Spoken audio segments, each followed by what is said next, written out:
Friends, one important development is the appreciation of forensic evidence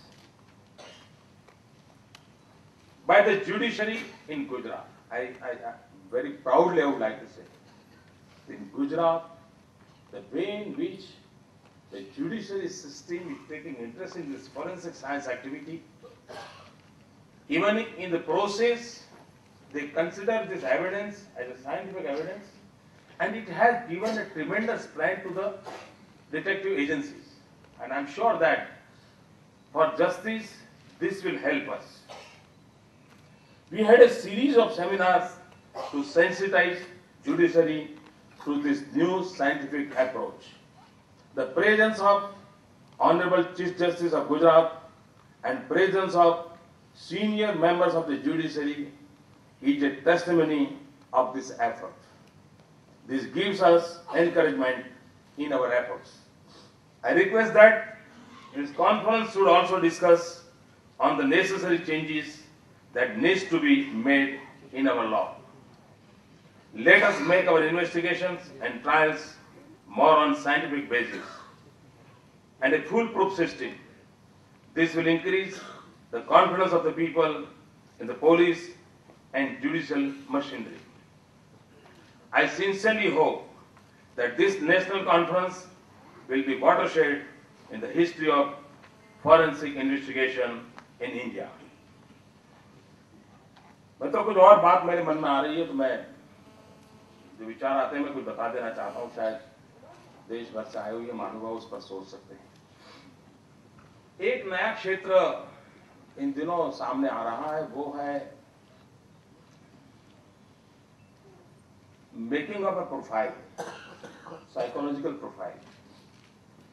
इन दिनों एक बड़ा आशंका का माहौल बना होता है कॉर्पोरेट वर्ल्ड में भी, उसी प्रकार से हमारे देश के भी सिक्योरिटी एजेंसीज में भी, कि जो व्यक्ति उस फील्ड में आया है किस मोटिव से आया है, किस साइकोलॉजी ने उसको यहां पर भेजा है, क्या ये उसका कमिटमेंट है या किसी और मोटिव से इस व्यवस्था के अंदर उसने अपनी एंट्री कर ली है। मैं मानता हूं एक बहुत बड़ा इस फील्ड में नेटवर्किंग होता रहता है। और देखिए आईटी में क्या हो रहा है, एक जगह पे काम करने वाला व्यक्ति किसी दूसरे मोटिव से उस कंपनी को छोड़ करके दूसरी कंपनी में चला जाता है और पूरी कंपनियां परेशान हो जाती है। ये एक समस्या खड़ी हो रही है।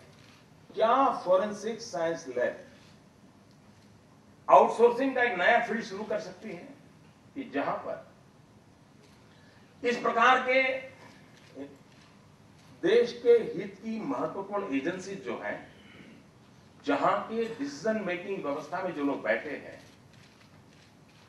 उनका समय समय पर साइकोलॉजिकल प्रोफाइल तैयार करने की व्यवस्था हो और फोरेंसिक साइंस लैब में उसका एनालिसिस हो और सीक्रेटली कंसर्न लोगों के ध्यान में लाया जाए। मैं समझता हूं कि आने वाले दिनों में अच्छा इससे एक और भी फायदा है, कॉर्पोरेट वर्ल्ड को बहुत बड़ी सेवा की, कॉर्पोरेट वर्ल्ड को बहुत बड़ी सेवा लगेगी। तो आपको फाइनेंशियली भी एफएसएल को स्ट्रांग करने के लिए बहुत बड़ा ये सोर्स ऑफ एक्टिविटी आउटसोर्सिंग और इंटरनल व्यवस्था की कॉम्बिनेशन से इसको खड़ा किया जा सकता है। अगर उसमें हम कर सकते हैं तो अच्छा होगा। दूसरा, मैं हैरान हूं कि हम गुनहगार के तो प्रोफाइल रखते हैं लेकिन सस्पेक्ट के नहीं रखते हैं। अब मुझे बताइए भैया, जिसने गुनाह किया है, जो जेल जा चुका है, जिसके फिंगरप्रिंट और दुनिया भर की चीजें आपके पास अवेलेबल है, उसके डाटा से आपकी दुनिया रुक जाएगी क्या? क्या सोचने की आवश्यकता नहीं कि जो सस्पेक्ट है, मान लीजिए एक वेबसाइट है, जो वेबसाइट क्राइम रिलेटेड है या बॉम्ब मेकिंग की है, अगर मान लीजिए 20 लड़के ऐसे हैं कि जो बार बार उस वेबसाइट पे जाते हैं, बार बार जाते हैं, तो क्या हम उन 20 लोगों का डाटाबेस बनाएंगे कि नहीं बनाएंगे? उसने क्राइम नहीं किया है, लेकिन क्या इंटेंशन है कि 20 बार वो बार बार हर दूसरे दिन तीसरे दिन घंटे लगा रहा है, उस वेबसाइट पे बैठा है, देख रहा है। और अब आपके ध्यान में आता है तो हमने इस प्रकार के प्रोफाइल एकत्र करना, हम तब तक प्रिवेंट नहीं कर सकते। हम घटना घटने के बाद गुनहगारों को, और मित्रों टेररिज्म का खेल ऐसा है, मैं हैरान हूं भारत सरकार ने जो कानून बनाया है। राम को परेशानी होगी मेरे भाषण से शायद, लेकिन तो वो भारत सरकार को रिप्रेजेंट करते हैं ना। मित्रों आप मुझे बताइए कि जो कसाब जो लड़का पुलिस ने पकड़ा हुआ है,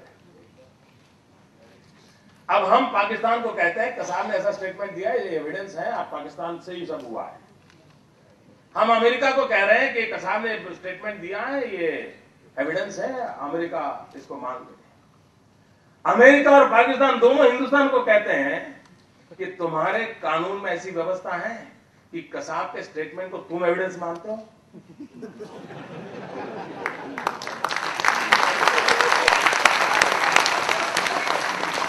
मित्रों इससे बड़ा दुर्भाग्य क्या है?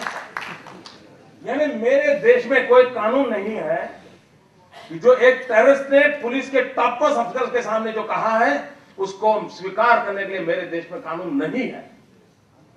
और उसी स्टेटमेंट से मैं पाकिस्तान को समझा रहा हूं, तो मेरी बात को मानो, कैसे माने, कैसे माने? It's a self contradictory.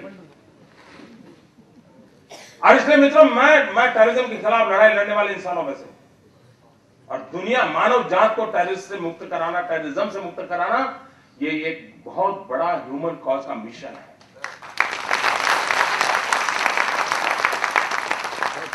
और इसके लिए अगर हम जिस ज्ञान, विज्ञान, साहस, सामर्थ्य जिसका भी उपयोग कर सकते हैं हमें करना होगा, और उसको कर करके हम लड़ाई लड़ सकते हैं, लड़नी चाहिए।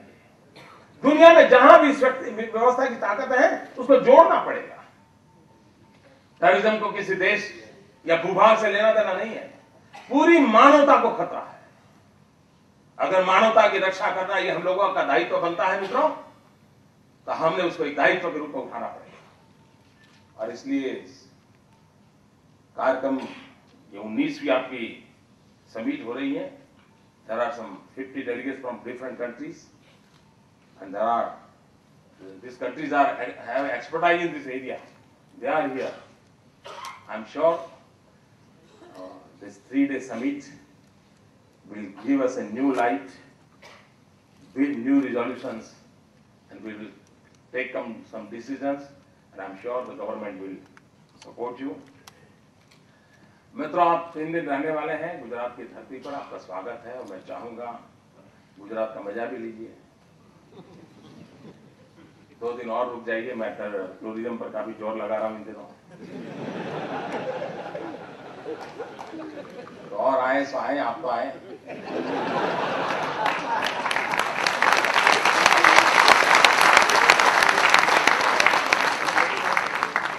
और मैं मेरे सरकार के मित्रों को कहता हूं कि आपको द्वारिका, सोमनाथ, गीर, कच्छ के रण में जाना है तो हम जरूर आपकी सेवा करने में हमें आनंद होगा। बहुत बहुत धन्यवाद मित्रों, बहुत शुक्रिया।